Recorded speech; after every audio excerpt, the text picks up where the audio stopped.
Appreciate you guys. Sure we have more throughout the night. But we're going to get started with this live podcast. The Hooswhere podcast. My name is Chase Minnifield. I'm your host today. And we have Max Milien.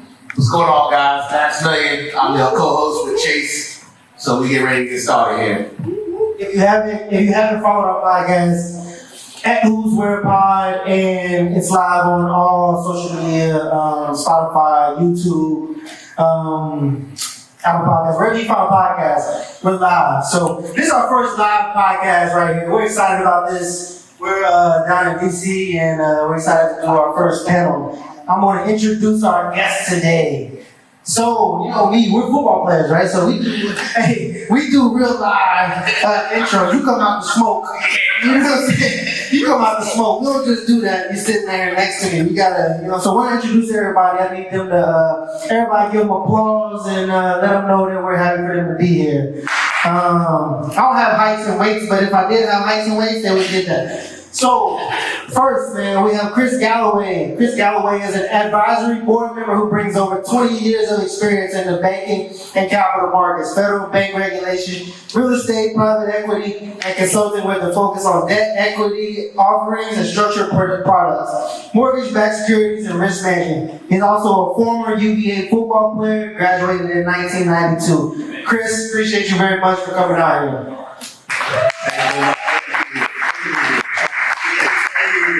Can't do that. Can't do that. That's on YouTube. Alright. So next we have Kiara Wack. Kiara Wack is a chef, certified nutrition coach, and entrepreneur who educates like-minded individuals on how to take healthy living and lifestyle and not just a diet. She's always known helping people would be a big part of her life, but it wasn't until she received a BA in psychology from the University of Virginia that she realized her mental health recovery was directly tied to what she ate. Prior to running her own meal prep company, she owned a restaurant. Currently, Kiara serves as the founder and CEO of Traveling Time Bomb LLC. We appreciate Kiara. Give her a hand. Thank you. Appreciate that. She's class of 2011. Represent. And last but not least, we have Jasmine Burton. Jasmine Burton is a senior associate in the Ravens Group Issues Campaigns Practice Area, where she brings a strong background in education, equity, public policy, and the law. Prior to joining Raven, Jasmine worked in the business affairs departments of ABC Studios, where she negotiated agreements for the above-the-line talent, crafted deal memos, and drafted short-form agreements for several ABC shows. Jasmine holds a Juris Doctorate degree from Howard University, HU, and a bachelor's degree from the University of Virginia, as well as a minor in African American Studies. She's also a former volleyball captain, so appreciate Jasmine jumping on her. Appreciate that. Thank you very much. So, here we go, man. We haven't done a podcast in a long time. How are you guys doing, first of all? All well? Good. So, Chris and Jasmine. This microphone, please. No. Oh yeah, that's it. There you go. I'm a mic sound. Mic sounds nice. So, Chris and Jasmine are local, but Kiara, she came from Hampton then? Absolutely. Okay, appreciate that. And she came ready with the backdrop. You know what I'm saying? So the backdrop strong. Yeah, backdrop, you know what I'm saying? I can't shop for too much travel, but that's alright. The boy was late. So yeah, that's what we do. We do a lot of, this is our podcast, but we do a lot of me and Max, we're former teammates. So it's a lot of laughter, jokes, and chatter, but it's a good time. The purpose of this podcast is to make sure that everybody has something to learn. We ask that people ask questions. So everybody in the crowd, if you see the little QR codes on your V's, if you scan those QR codes, you can ask questions. They will hit Max's phone directly. So that's his purpose of it right now, is to make sure that he receives all questions. I'm going to hold it from an entertainment purpose, but he'll make sure that all questions are received and asked. So we appreciate any type of, back and forth as we go through this live podcast. So let's start this out. I like to start this out with, why did you go to UVA? Let's start with Jasmine. Why did you decide to go to UVA? This is kind of a two-pronged answer. The first is that I'm originally from Los Angeles, California, and a lot of West Coast universities fluctuate between 1% and 3% Black. And so I always kind of idealized going to the East Coast or school on the East Coast because that's anywhere between 7 to 9%, which seems like a good amount to me.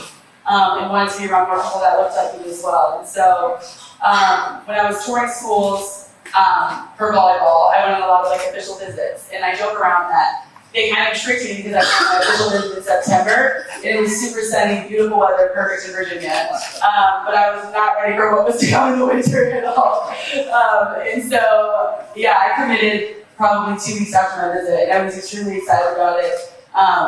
Wasn't aware that it was a top 20 institution even when I committed, but when they told me all of those things, I was like completely sold.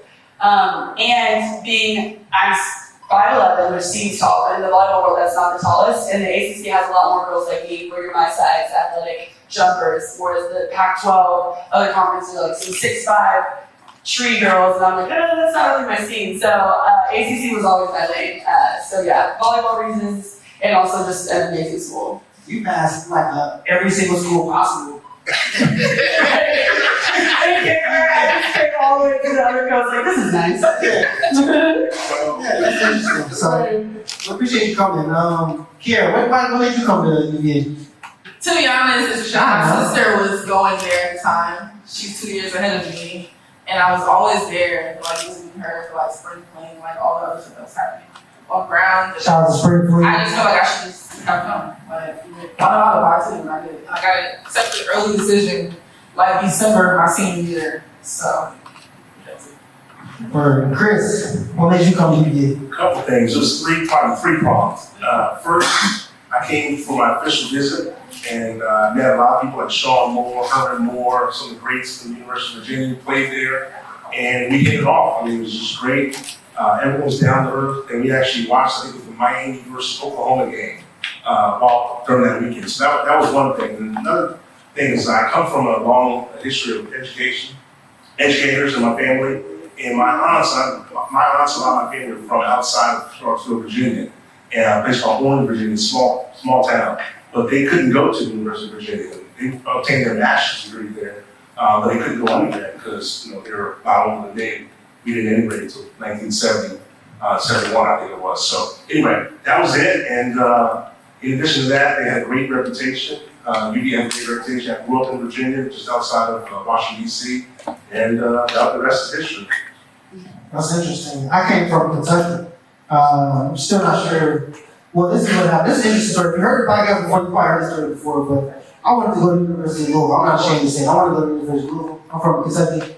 I went downstairs to make my decision. My mom and dad said, "You going to the University of Virginia." That was the end of the story. It was because of the fact that it was like, after you get to the University of Virginia, it was like, life after football is different when you go to the University of Virginia, which is one of the reasons why we're doing this podcast. And so everybody understands like what everybody's doing, how they can help you, and all those different types of avenues like that. So that's one of our reasons for definitely coming to UVA. Max, you got anything? Why you come from Georgetown? Yeah, I'm from down the street, basically across the bridge, but I was also looking to the UVA Tech to be unfortunate. Both of my brothers from Tech, they love their recruitment, they're hard, but I don't know what happened, but we also went around high school with me and my brothers, and I went to UVA on an official visit and met some of the guys. My year, we had like 14 people who signed early, we just clicked well, met Chase, P. Volley, a couple of guys, we had a pretty good squad, and I just fell in love with it, so. I had to come here and, our senior year, we were just big things, so that's just all right. Appreciate that. So obviously everybody knows that the academics at University of Virginia is next level. So what did you study? Like, in football, we always say, like, me and Max this year, like, everybody goes into like three categories: psychology, sociology, and anthropology. You know what I'm saying? So those are the only 3 options that we really had. So I wanted to know, like, what did you guys study and why did you choose to study? I studied psychology. I mean, I've always known I was supposed to be helping people, but I just didn't know how. I took a psychology class in high school too, and it was really with me, like mental health is a big part of what I do. So I knew I would tell people mental health wise, so I studied psychology. That's awesome because like what you're working on right now is directly correlated with what you wanted to study and why you came to the University of Virginia. So can you give us just like a little insight into what you're doing now and why you chose to do that? Sure. So I'm a chef and I teach people that you can control your diet. I mean, you can control your mental health through your diet. because the brain and the gut are connected directly. So whatever you eat, it will manifest itself in your mind. So for example, like if I was to go eat some McDonald's right now, I probably would feel groggy. I would feel like I want to go to sleep. I might have a stomachache, a headache, all that kind of stuff. But if I chose to like eat something healthy, like a salad, like a smoothie, it would give me energy. I wouldn't be sleepy. I would be energized, and all those type of things. So I try to teach my clients that you have more control than you think that you do when it comes to your mental health, because food is everything. Hey, I understand that 100%. The mind is definitely connected to the gut. I just deleted DoorDash off my phone. You know what I'm saying? So, that's definitely the issue for me. It's always, I got most deliveries in my daily yard for sure. So what did you study, Chris? What did you study? So I studied international relations, and I had a concentration in the Middle East and in Western Europe. Thought it was great. Growing up in this area, outside of Washington, D.C., obviously a lot of things for government, a lot of people from all over the world, and so that always was very exciting to me. And I kind of pretty much stayed in that realm in many respects, in the international aspect. And is that connected to anything that you're currently working on with, being a board member and different stuff with dealing with money? It is. I actually worked in London. I worked in international banking for a number of years, and went back to New York. I worked in New York in the international. My focus is pretty much international in many respects. So I'm still in that area. I still raise capital. I try to facilitate business deals internationally. So I'm still in that area. So that's awesome. Jasmine, you up? I was in the Batten School of Public Policy and Leadership when I was at UVA. It's a relatively new major in that it's a little over a decade old. But when Frank Batten founded it, he said that he wanted it to be a public policy school that combined leadership, which makes it the only public policy and leadership school in the country. And that's because a lot of times in public policy work, you're working in teams. There's a whole lot of people that don't know how to lead. It's kind of its own quality that needs to be manifested in itself and worked on and fleshed out. I'm hyping this school so hard because I'm currently vice chair of the Batten Alumni Advisory Board, so I advocate for that school very hard. But what's interesting is I was supposed to be an African American Studies double major, but because of my sports schedule, I was able to take one of the courses mandatory for that major. And so what's most unfortunate is I was in AAS 101, so it's literally the first course that you have to take, and I just couldn't find a schedule fit, and so it had to be a minor. Yeah, you can't replace it. It was rough. I was like, dang, I have to say it's a minor, but so that sports kind of gets in the way a little bit, but it wouldn't change it. That's definitely a topic. So what was your sports schedule like as a volleyball player? I'm not necessarily familiar. Volleyball actually has the second busiest schedule behind baseball, in that we have 32 games. It's also why we don't have conference tournaments, like an ACC tournament, because by the 32 games, you're kind of gassed a little bit. And so we don't have those. It's usually your games are on Fridays or Saturdays or Fridays and Sundays. So you travel on Thursday, and so you're only in class Monday to Wednesday. So a lot of it you're doing virtually. So you have to have kind of understanding professors that know that you're going to be out of class after the week as well. Cool. Max, what did you study? Hey man, I got roll my right. I did psychology, and it was just I'm so much better with multiple choice tests. I hate writing papers, and psychology was just that much better for me. At the very beginning, I thought I'd be a psychologist. Maybe at the end, it's life before it didn't work out, but some other things worked out, and I couldn't go to more school. It's just not for everybody, I think. But UVA was definitely a good learning experience. Definitely, time management, meeting a bunch of different people. The professors, they definitely made you work for your grade. Didn't give you that, but they also were always around. If you needed help or anything like that, they were always available to me. So definitely helps some study habits and definitely organizational habits. So I'm very happy I went through that. You don't got no stories. So essentially, I got into school and I was in engineering, and I showed up. I didn't know I was in engineering, to be honest with you. And my name tag had E and G on there. I was like, was it English? You know what I'm saying? And everybody else was like arts for the football team. We had all the names saying name tags. I was like, why don't I say E and G? And then they said, you're an engineering program. I said, hold on now. So I went to go talk to the engineering program. I was like, so how many football players in engineering? They said, you're the only person on the team. I said, absolutely not. So, I decided to move on over to the sociology major first day. But I do wish that I did do the engineering program. Just, looking back on things. I wish I did engineering, because, back in the day when you guys were playing, you ever heard of international studies? I ain't know that. Yeah, I didn't know about that. But, in fact, TV Bar, Monday Bar, it was a business school, comm school, all those types of things like that. So, I wish that example was set for when we were there, for sure. So, this is one of my trivia questions. Is like, I want this to be true honesty. True honesty. How was your experience at the university? And, you don't have to lie, right? We all cool. Everybody cool in here. You know what I'm saying? Like, let's keep it 100. We're not here to. This is a 100% authentic podcast right here.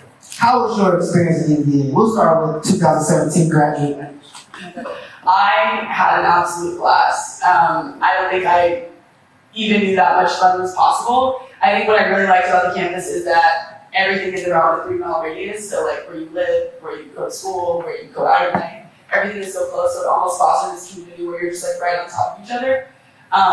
I didn't really branch out outside of the volleyball team until about my 3rd year, because I think you kind of make your friends based on who's close to you in your dorms and whatnot. And so a lot of the athletes were all kind of close to each other, or we had to go to summer school. I don't know if you guys had to go, but We have to go to summer school for sure. right. So every year, regardless of how you did in high school, you had to go to summer school. And so all my friends I made kind of previously. And so I remember there were just so many sides to UVA. Like I went from athletes to just like the larger Black community and just like the larger frat community and sorority communities. I just felt like there were so many avenues that I just thought were really cool. It was nerve-wracking for me coming all the way to Los Angeles because I didn't know anyone, but was able to find community, and I still think it's like I would do that 10 times over. It's contrary to how it's believed in school. I don't do. Were any other UVA alums in Howard, like in the graduate programs at all? Yeah, Donald Fryer went to UVA back and he ended up coming to Howard. Kay came to Howard. So there's like actually a huge population. And I think it's cool having that PWI and HBC experience to just see the 2 sides of the coin. 100%. Kiara, how was your experience? Let's be honest now. I was in your grad class. Yeah, so Chase was one of my first friends. We went to summer school together before our first year. That was like a really good summer. It was fun. We had a lot of fun. So 2007? June, July. Yeah, but I had my best moments and my worst moments at UVA throughout my time. I don't know how. I mean, listen, we're here to learn. Don't be out here sugarcoating. You want to see sugarcoating? Go ahead. So I want to talk a little bit about why I got into cooking and why mental health is so important to me through like what you eat. UVA was good to me overall. I did have a very challenging experience toward the end of my time. I was in a relationship and it was abusive, and this person almost took me out of here. So long story short, I fell into depression, obviously, very deep. I was eating crazy, drinking all the time, always smoking, all this stuff, and I ended up gaining like 75 pounds. And so it ended up, I wasn't happy with what I was looking at, and so I was always cooking, though, even before this. Before all that happened, I was always cooking, but it wasn't healthy. And so after this happened, I was like, maybe I should change up what I'm eating. You know what I'm saying? And then when I started to do that, I started to make the connection between your mind, started to feel better mentally. And I was like, made that connection between, okay, so I started to eat healthier. This is how I'm eating healthier, so I'm feeling better. Let me dive a little bit deeper into this. So, I kind of just took off with it from there. And that's how I kind of connected my psychology degree with me being a chef. So the mental health piece with the food and all that. She has an episode on our podcast that she goes a little bit more deeper than that. Alright? Oh wait, I also wrote a book about it, and I have them over there for sale. Books for sale. She's an entrepreneur for sure. Hustler 100. So I respect it. I got a lot of respect and love for Kiara. Like she said, she's one of my first friends at UVA. So, we 100 to the end. Chris, how about yourself? How was your experience at UVA? So you graduated in 92, right? I did 92. So we got some people that weren't even born, and you know what I'm saying, by the time you was graduated. So talk to us about that experience down there. 92. I was like, I come y'all like that. I came up. I was gonna say 92. I don't think you older than that. I was 3. I was very old too. So yeah, I had a great experience. So to be honest with you, being a student athlete, I did have some difficulties. My first year, my first semester, I thought I could learn via osmosis, and that doesn't work. I thought I could go to class and show up and be okay. I thought I was a pretty good student in high school, but college is a different story. So that was tough for me. So I had a challenging after my first semester. I had a tough first semester, and I wish I'd gone to summer prep. I don't know if you all had summer prep. Yeah. At that time, I had met Dean John Blackburn, who was Dean of Admissions at the time, legendary.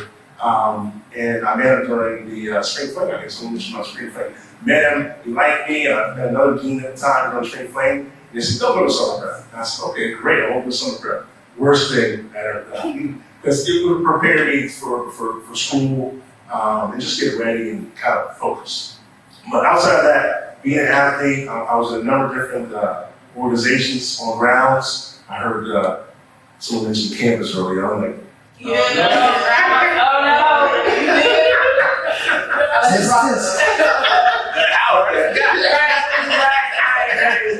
Oh no. But being in different organizations on grounds was great. I did a lot, and I'm happy.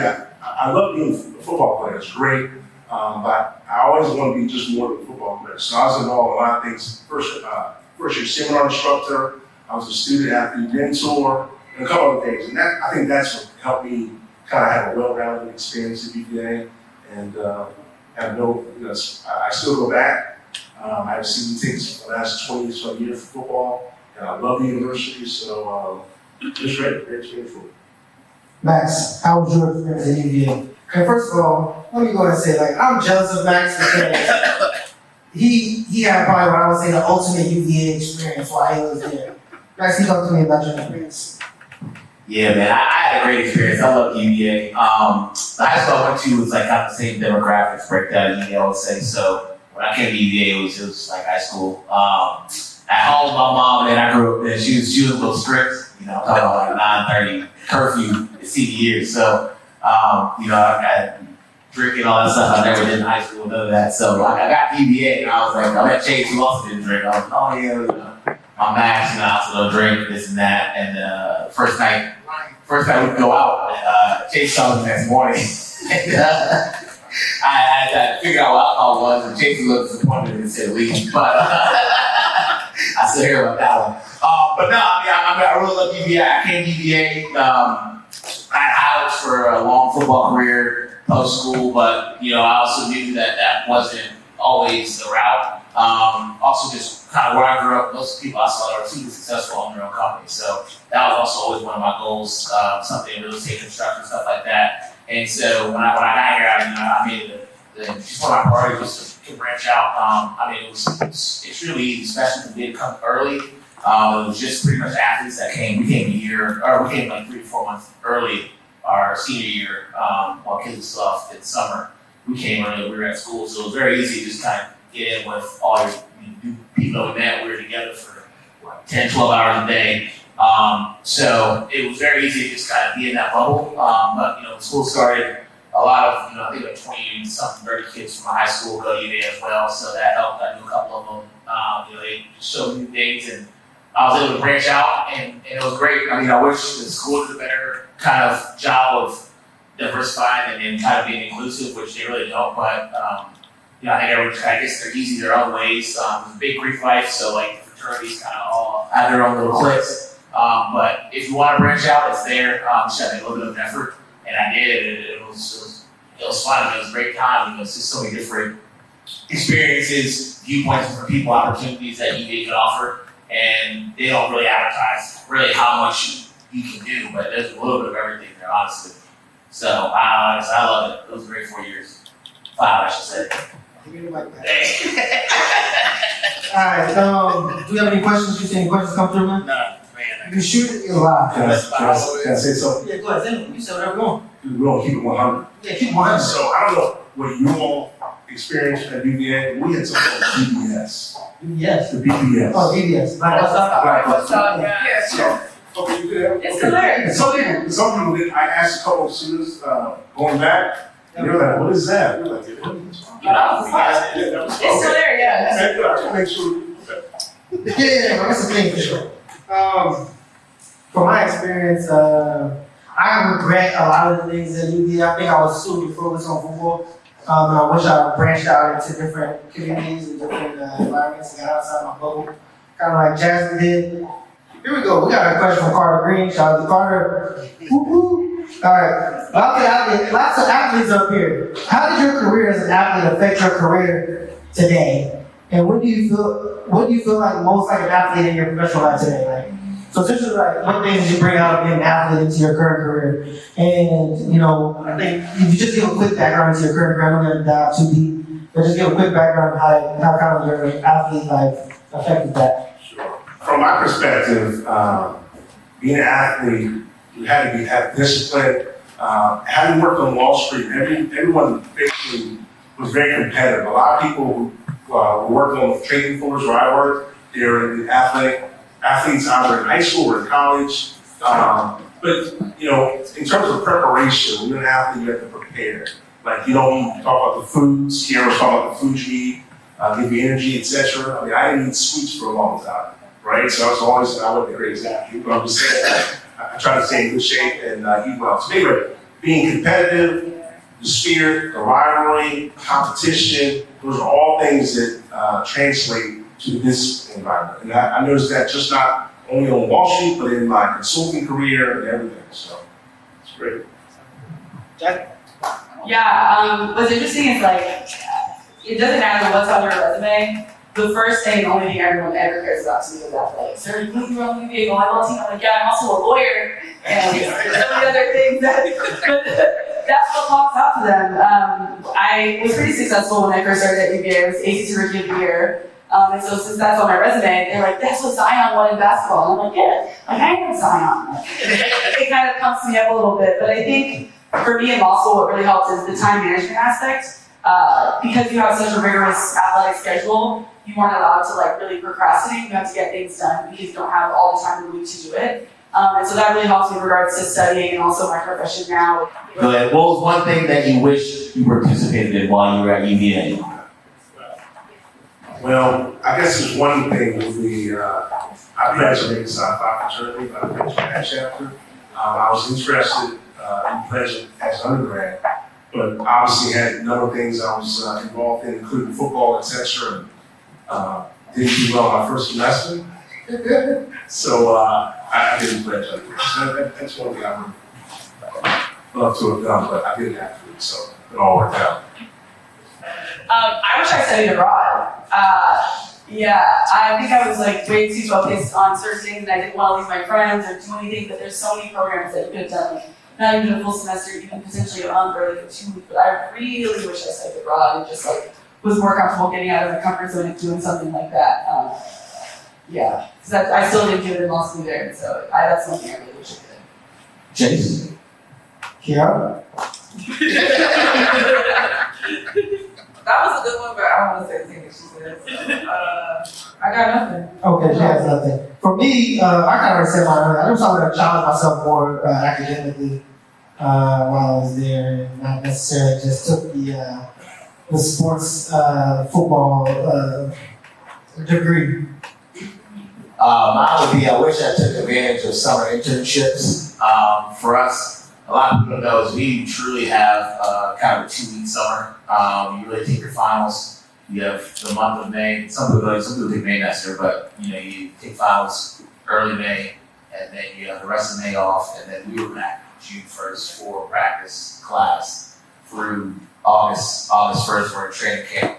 So we really only had 2.5 weeks off in the summer, and that just didn't really bode well for internships. Of course, summer practice was optional, so you could take an internship, but the coach would also say playing time is also optional. So it wasn't really something that we could do. I think now they've kind of figured it out that they make it more inclusive, that you can kind of do part-time internships. There are a lot of companies that will partner with UVA, but with the alumni base, I just wish that I would have found a way to take an internship here and there. So. All right, we got a question coming in from MK. We got MK out there. Okay, no one wants to claim it. If you could go back, what advice would you give yourself on graduation day? UVA graduation. Once you graduated, walk the line, hot, or was it raining? On graduation day. Oh, it's hot. Oh yeah, it was hot out there. Well, what advice would you give yourself? I'll tell you my advice while they think over there. Everybody's pondering. You know what I'm saying? My advice would be like, so for myself, like, I had a pretty decent college career, and I thought I was gonna have a long NFL career, make a lot of money, white picket fence, retire, kids, Bentleys, all those good things like that. Not have to work another day in my life. So that was kind of my thing when I was walking that bike. You couldn't tell me that regardless. So I would have told myself to be open to other options and think with an open mind. So that would be the thing that I would tell myself, to not be, I know a lot of people say like, have a plan A and throw your plan B out the window. Well, most likely plan B gonna come. Most likely. So just be open for everything. Be willing to learn anything that you can learn. And be prepared for what's a possibility, I think is what I would tell myself on graduation day. So, anybody else got any thoughts? I'm not going to force anybody down the line. If you got one, just want to say it. I actually don't think I'd give myself any advice. And I feel like that sounds insane, but when I think about who I was when I got to UVA, who I was when I left UVA, I think I just did the whole college thing. Like everything that you think you want to do in college, you would do. You lose yourself and find yourself again. Trying things and then come back to it, and we go through this whole whirlwind that is college, and I think I did that. And I think for me, I tore my labor my second year of college, and that was kind of what we talked about, is when I realized like you're not going to be an athlete forever. There's no NFL or NBA or league option for volleyball, and so you really had to kind of focus and grind, and that was a huge turning point for me in regards to focusing on things. And I think towards the end, I got my head on straight a little bit, but I don't think that had I not done what I've done in the way that I did it, even if it wasn't intentional, would I be in the spot that I am now. So maybe just keep on going and figuring it out would be what I'd say. I respect that. And don't feel like you have to have it all together right eventually.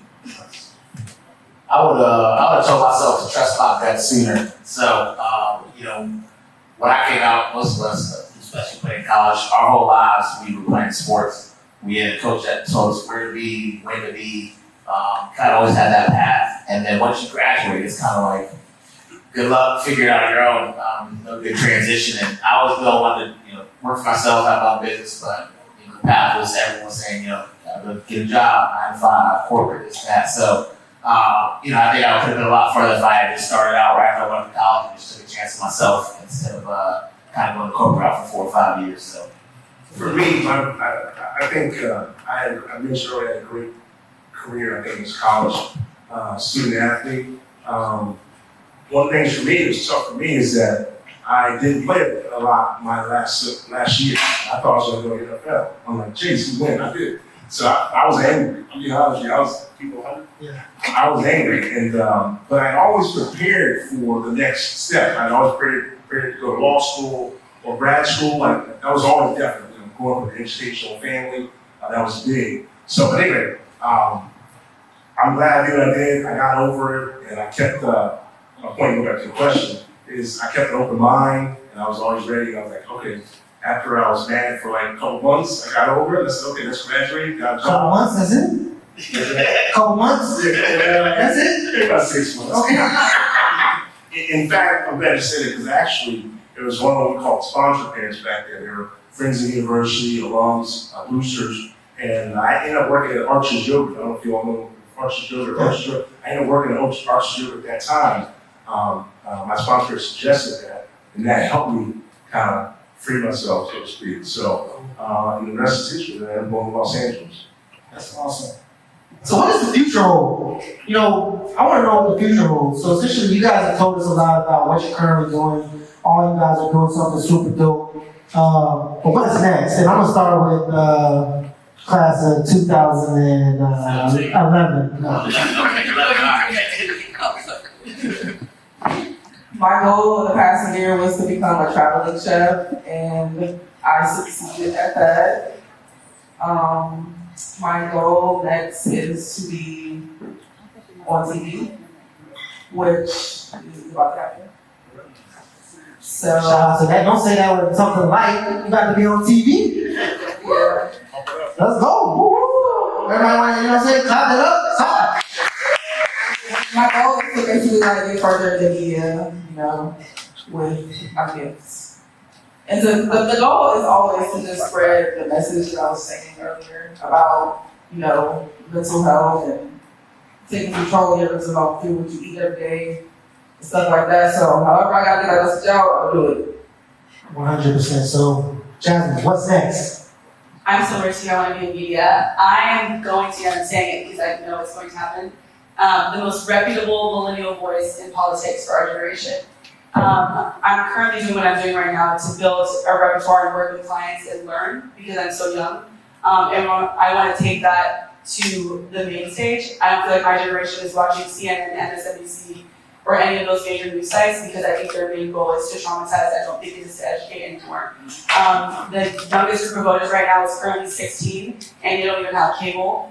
They're learning on TikTok, Twitter, Instagram, and so I want to be able to bring the information that actually matters in elections to those groups of people that are hungry to learn in a way that they want to receive it. So infusing comedy and the law in a way that makes people actually educated. I'm extremely passionate about that. And so if I have to put a message in a 7-second TikTok, then that's what I'm going to do.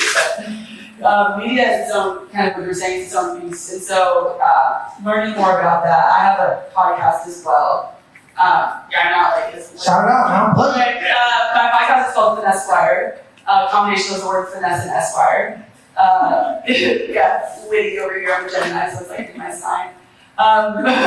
It's a little successful. Chanel will repost it, Wade repost it. And so I've had like little successes, but hoping to continue to just like stay steadfast and dedicated through prayer and petition so that it actually happens in the way I see it in my head.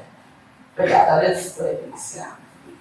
Maybe we can work together. Should we? That's what we're here for. Everybody needs to work together. That's what you being a little family is all about. So, make sure y'all sign up for our podcast. You want to be a guest? We're gonna bring that back. Sign up sheets on the front. Name, email, phone number. We'll get you guys signed up. Chris, so what's next? You already done a lot. You know what I'm saying? Like, there's a lot of things that you've done. I don't know if everybody is understanding of the things that you've already done in the circles that you're in. But what's next as far as like, what are you trying to get into? I'm still climbing. Life for me has not been a crystal stair. So I'm working a couple deals you mentioned. I think, and thanks to Chase as well, in terms of the networking. Chase actually put me in touch with a gentleman on an alum at UVA, and we haven't signed the deal yet, but it's in motion. So that's what all the UVA connections and networking is all about. Shout out to that. Absolutely. But next, raising capital. I work full time as a management consultant. Don't want to say too much on the screen here. Let's record it. It's live. Oh, we live. I'm just joking. But no, outside that, I'm on 2 different boards. I raise capital for different things, being real estate, hotels. We're currently in the process of raising capital to $200 million investment. So, 200 M's. It's like you said. Just one M. All right, Max, you got any questions over there? Yeah, I got one from Jared Strobin. What is something you once thought was true in relation to your work, career, education, or journey that you have a different perspective on now? Okay, I can go ahead and start. I would say, honestly, as being one of the younger, or I guess older end of the millennials is the kind of path to success.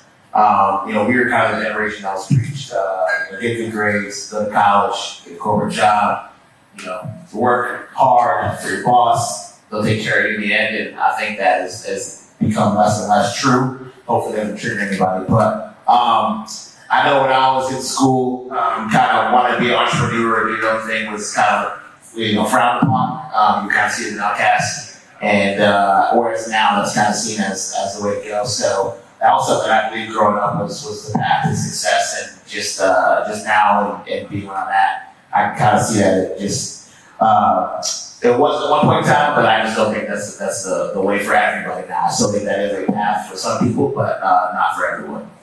For me, I thought it was a meritocracy. I thought you go in, everywhere you work hard, and you move up. Now, you gotta really totally believe that everywhere, in every sense, no. But like working in banking in New York and London, I thought, you made it. Everyone's pretty smart, everyone's, talented.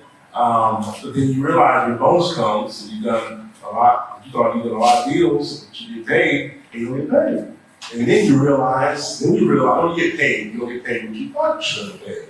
And then you realize, at least for me, I realized that you have to have sponsorships. You have to have a sponsor, someone who really looks out for you. So, quick story, I met with a gentleman in New York, he was a UVA grad, vice chairman, and I was talking about everything I did, and he was like, okay, and this is after I didn't get the bonus that I should receive. He goes, who's your consigliere? He's Italian. He said, who's your consigliere? Who's your rabbi? Who's your sponsor? And I said, I don't have one. He goes, that's not the way it works. And that was eye-opening for me. And I realized now more than any time in my life, in my career, you gotta have friends. I reached out to you 9 months ago, connected with UVA alum, and I've done that throughout the last 5-10 years. So it took me a long time to get to learn that, unfortunately, but I think that's one thing I would do differently if I had to do it again. Yeah, absolutely. So the question is, what is something that you once thought was true in relation to your work, career, or educational journey that you now have a different perspective on? I think I'll kind of piggyback off what you said, but I feel like I thought that like if you just get a degree in whatever, you'll be good. Yeah. You know what I'm saying? It's like that's totally not true. Like all of the degrees not paid the same. So it's like you have to do research, and it's like I feel like all of us did not. Which is just like, oh, we get lit. Like, takes a little bit more than that. Yeah. Jasmine? I guess maybe similar to your success thing, that success isn't an end goal, it's kind of a continuum. I feel like every time I reach a milestone, I'm like, oh, you made it to that point where you, in your past, would have justified that as success, like graduating law school or passing the bar, but every time you reach that next milestone, something else is coming. So success is kind of more of a continuum than an end goal. Yeah, I think that's my answer. Respect all those answers. So we're coming up on 8:30. We're about to break and turn the music up and just, what I'm saying, do what we do at EPA anyway. And but before we do that, before we end this podcast, I wanted to make sure that we always like to send people home with what I call a little message. And I know I didn't prep these three on their go home message, but we have what we call gas of the week. And gas of the week is some type of message for our listeners that will take them to their next level.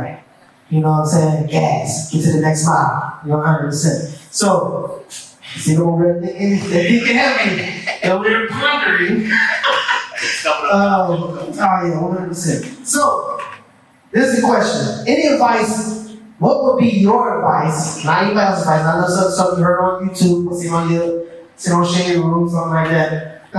What would be your advice for a young alum or somebody that's a current student that may be listening to this podcast right now? When I was like a young grad, I read this book called The Alchemist. I don't know if anybody has ever read that book, but that book changed my entire life and how I viewed everything around me.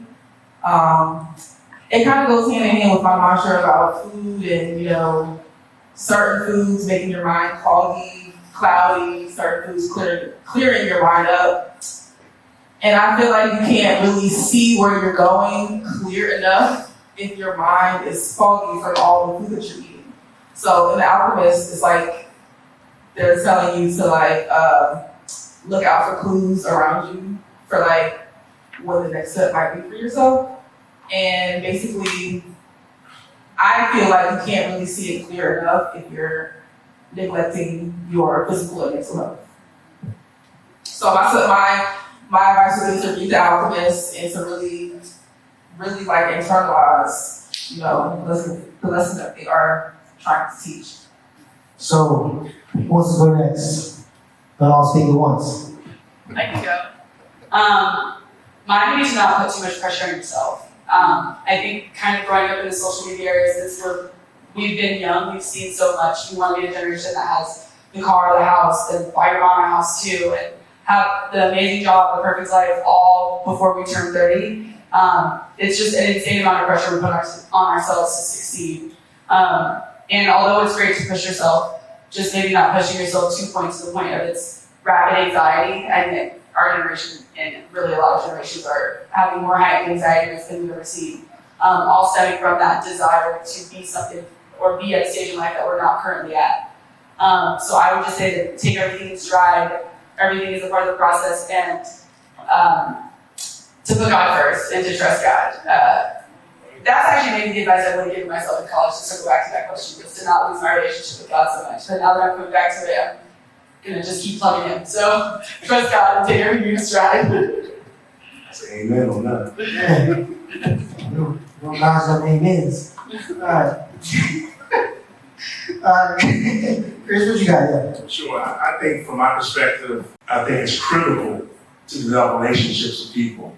To be good at what you do, be kind, do good, and nothing but great things will happen.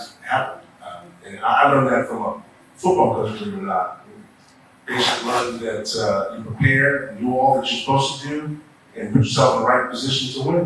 And I think that's a good formula. But mainly, I can't stress it enough from my perspective, is to learn as much as you can, but then also use your relationships, build relationships, and use those relationships along the way. So we can be an advisory board like you one day. That's it. Network. But before we get done, I appreciate everybody coming out. I appreciate all you guys, coming through. This is what we're here for. This is what I would do for. I'm sure a lot of people did, is the alumni community and staying connected once we post-graduate, and helping in any way that we can. So, these three people, I appreciate you guys for coming, sharing your knowledge and information and experience to everybody. And everybody that's out here listening, if you need to reach out to them, please do. Network with them, grab a drink, see how they can be of help or how we can partner with one another. Before we close this thing, I would like for you guys to drop any social media handles or how anybody can reach you digitally on our current listeners or platform, things of that nature. So we'll start with 2017. I know Chris wants to think about where they can reach you, man. I'll plug my website. It's www.finessesquire.com. The S is supposed to be a $sign because it's all about enfranchising the 13% of Black people to become the richest race in America, but you can't have $signs in your website name, so it's just an S. So Finesse Squire. Kiara's unready, so. I'm sorry. Okay, my Instagram is the Superfood Chef K, and my website is travelingtimefrom.com or kiarablack.com.